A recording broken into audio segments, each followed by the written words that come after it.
Hello all you truth-seeking cosmonauts, as always I am Cosmic, and today we're going to be reviewing Champions of Anteria, a real-time tactics game developed by Ubisoft Blue Byte. Champions of Anteria is a new IP by Ubisoft that was actually spawned out of a very traditional franchise, The Settlers. Now the game was Settlers Kingdoms of Anteria, and after beta feedback they changed the game so much that the players and fans felt that it was no longer qualified as a Settlers game. The creative director of the game agreed with the assessment and decided to spawn a new IP known now as the Champions of Anteria. Ubisoft Blue Byte themselves described the game as a real-time strategy, but in reality it's more akin to a real-time tactics game with RPG elements. The game is set in the Kingdom of Anteria. Three heroes whose homeland is Anteria have been away adventuring and doing all those good hero deeds that they do, and they've returned to find that the kingdom is broken and full of bandits and bad guys.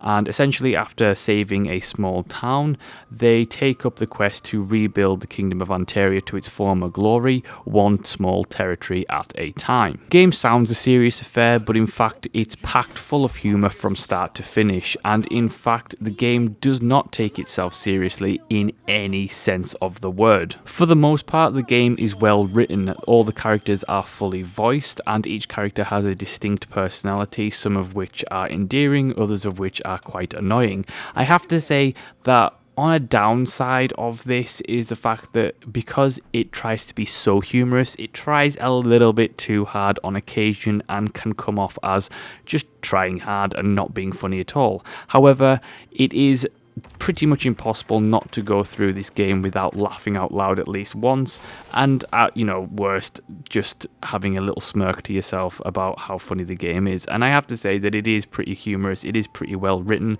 and I enjoyed it overall. But let's get down to the nitty-gritty of the mechanics itself. Now the game is essentially split into two parts. You have the combat, where you go into missions and you run around a map doing all the things that heroes like to do, like chop off heads, etc, etc. And then you also have the overworld gameplay, which essentially focuses around a world map and rebuilding a town. So let's start with the latter. Let's start with the overworld gameplay. Now this works from a turn-based system, so each turn equates to a day, and you essentially each day can build your town. You can build various structures including resource production, or you can build a blacksmith to develop weapons and armor for your champions. You can build an apothecary for potions, etc, etc. The great thing about the base building is that it's not just a case of you can place anything anywhere.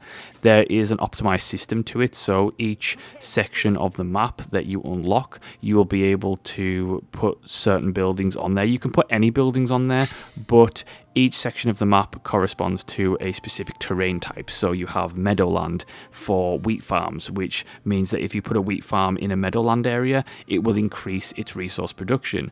The same goes for mountainous areas and quarries. The same goes for forest areas and foresters. The base building isn't particularly deep, and it's not something that you can fail at, but it certainly has an optimization system that means that you can get ahead very early on in terms of resource production. The town is also where you'll be able to view, upgrade your heroes, so you'll be able to, as they level up, and the leveling system works alongside the town, they're directly connected. So as you level up your town in terms of renown, which means that you've captured more territories and each turn you will gain renown, you are able to unlock skills on the skill tree. Now the skill tree itself works from a very simple, straightforward system, and you're able to unlock various things from upgrades to your buildings, to new potions, new items, and new equipment and armor for your champions. As you unlock these things in the skill tree, your renown level goes up, and as soon as you reach a new renown level, that means your heroes have also leveled up. Now once your heroes have leveled up, you're able to select a new ability for them. You can only ever take 4 abilities into battle, and on this screen you're also able to swap out their weapons and armor, and they also have a trinket slot, and you're able to create trinkets that usually buff something like health. Overall, I think the base building and the overworld system is really good. It's not particularly, it's no, massive town building system or simulator, but overall it provides a nice distraction from the combat itself. I think it breaks the game up well, and ultimately I really liked how all of the systems are directly intertwined with each other. You know, the base building is directly connected to the skill tree is directly connected to the character's leveling system, and it all works very well. So let's take a look at the combat itself. So once you're ready to head out, you've got your characters equipped with the various items and potions they want to take into battle. You can select a territory that's directly adjoining one of your own, or you may have to defend against another faction. Just as an interesting side note before we go into combat, I have to say that all of the factions also level up regardless of your own level. So if you lose like 6 missions in a row, that means that it's likely that you haven't leveled up, but your enemy factions have, which will make taking their territories even harder. Especially important to note, especially in harder difficulties such as Iron Man mode, where essentially you are able to screw yourself up for the long-term game. Now, once you've selected a mission, you head into the combat. It's top-down combat, it's real-time tactics, so you can play the game in real time, and you can pause any time to issue a set of commands and then watch them unfold in real time. It's a fairly simple system that's been done in a dozen other games, and all of the characters' abilities are nice. There are all 5 heroes to choose from by the time you've unlocked them all. I would like a few more. I have to say that I would have liked a little bit more variety in the characters,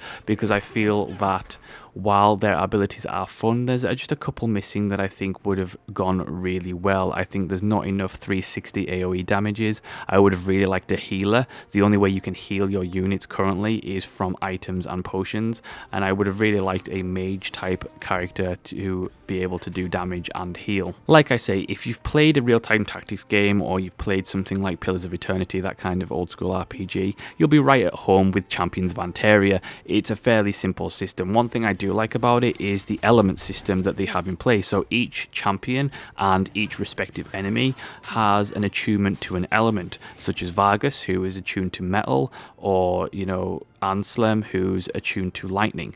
Now, the elements wheel works very much like a Pokemon game does.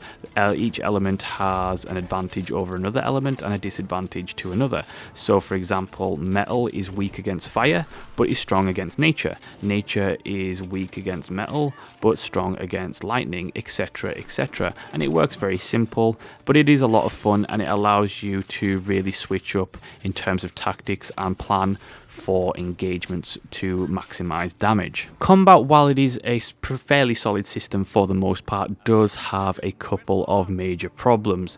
The first major problem is with the targeting system. Now, character models and enemy models are fairly small, and you tend to get groups of a lot of enemies at any one time, and they kind of group around your characters. So when you're trying to actually target something that, you know, is only for a single enemy, so it's an ability that only targets one enemy, you can actually struggle to target the one that you want to do, and it is a little bit of a problem. And I wouldn't mind if the developers went in right now and basically increase the character model size by maybe 10%, something like maybe even 5%, just to make targeting a little bit easier, because it can get a little bit messy.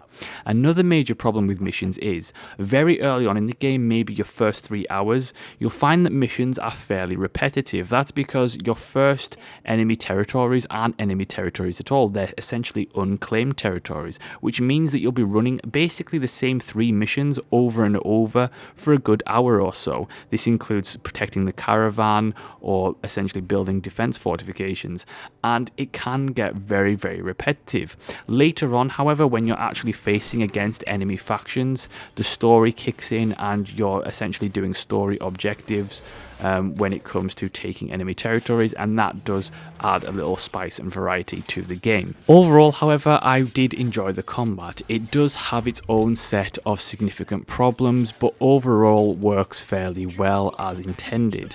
I think that a couple of patches might iron out a few of the issues that the combat does have, and like I say, I wouldn't mind if they included some free DLC to add a few more characters to the roster. The game also has a massive problem with loading times, and I have to say this outright, and I'm not talking a small problem, I'm talking a massive problem. I think one time when I booted up the game first time round, I probably waited a good 4 minutes for the game to load, which is absolutely ridiculous.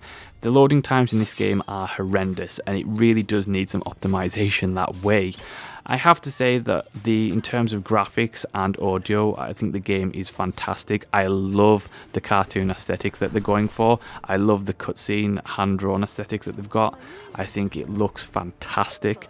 In terms of sound, I think that all of the voice actors have done a bang-up job in terms of trying to portray characters that feel humorous and sound humorous, but also trying to get that blend of humor and authenticity. You know, Vargas, for a great example, is really, really funny, and he sounds like he could be real in terms of that kind of dumb, brutish knight that, you know, has no real idea what he's doing, and I really thought that the voice actors did a really good job of that. Overall, for me, Champions of Anteria is a bit of a surprise from Ubisoft. I think it is a solid title. I think that the price tag of $30 is a fair price tag. It isn't a $60 game, flat out, but for $30, there is plenty of content to be had here. There is no reason why people who don't like real-time tactics games or RPGs will not enjoy themselves here. They definitely will.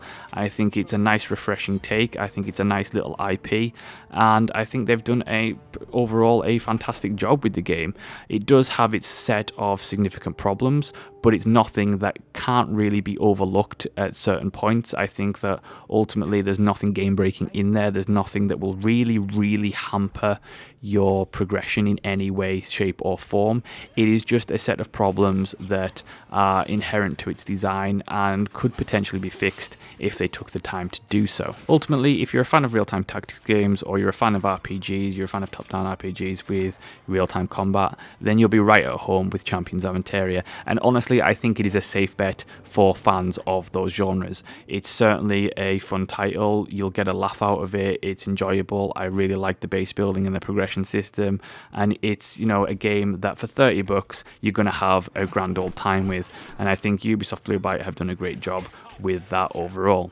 And that is my review of Champions of Anteria. Thank you so much for watching and listening. As always, do let me know what your thoughts are on the game. Like, subscribe, share the video, and I will see you next time.